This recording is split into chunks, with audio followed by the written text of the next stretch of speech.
Apa saja organ pencernaan? Organ pencernaan terlihat seperti saluran panjang dari mulut hingga anus. Kita bahas satu persatu ya. Pertama adalah rongga mulut. Di dalam rongga mulut ada gigi, lidah, dan ludah. Gigi berfungsi dalam pencernaan fisika, yaitu menghancurkan dan menghaluskan makanan.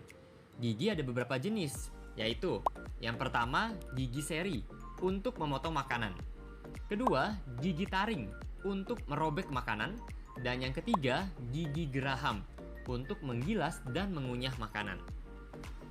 Lidah berfungsi untuk mengatur letak makanan dan membantu menelan makanan. Lidah juga berfungsi sebagai indera pengecap. Karena itu, kalian bisa membedakan rasa manis, asam, asin, dan pahit dari makanan. Ludah atau saliva berfungsi untuk membasahi makanan. Ludah juga berperan dalam pencernaan kimiawi karena mengandung enzim tialin. Nah, enzim tialin ini akan mencerna karbohidrat menjadi gula. Gula ini kemudian akan menjadi sumber energi bagi tubuh. Kedua adalah kerongkongan. Kerongkongan atau esofagus merupakan saluran makanan yang menghubungkan mulut dengan lambung. Panjang kerongkongan sekitar 25 cm. Ketiga adalah lambung. Lambung berbentuk seperti kantong yang terletak di dalam rongga perut agak ke sebelah kiri, tepat di bawah sekat diafragma. Dinding lambung akan mengeluarkan getah lambung yang mengandung asam klorida dan enzim. Asam klorida berfungsi untuk mematikan mikroorganisme yang masuk bersama makanan. Lalu tadi disebutkan juga mengandung enzim-enzim. Nah, ada 3 enzim utama nih. Yang pertama, enzim pepsin berfungsi untuk memecah protein.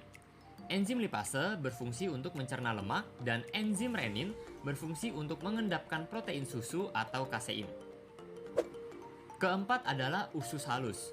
Usus halus merupakan saluran pencernaan terpanjang, yaitu sekitar 3-5 meter.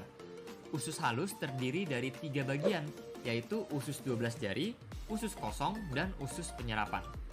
Pencernaan kimiawi di usus halus dibantu dengan enzim yang dihasilkan oleh usus halus sendiri, pankreas, dan empedu. Zat atau enzim yang berperan dalam usus halus adalah garam empedu, berperan membantu mencerna lemak. Enzim tripsin berfungsi memecah protein menjadi asam-asam amino. Enzim lipase berfungsi mencerna lemak menjadi asam lemak dan gliserol. Dan yang terakhir, enzim amilase berfungsi untuk mencerna zat tepung. Kelima adalah usus besar. Usus besar berfungsi untuk membusukkan sisa-sisa pencernaan dari usus halus menjadi feses dengan bantuan bakteri Escherichia coli, serta mengatur kadar air dalam feses. Terakhir adalah anus. Anus berfungsi untuk mengeluarkan feses dari dalam tubuh. Proses pengeluaran feses disebut dengan defekasi. Bagaimana mekanisme pencernaan makanan? Nah, setelah tahu organ-organ yang berperan dalam pencernaan, sekarang yuk kita bahas mekanisme pencernaan makanan. Yang pertama, menelan.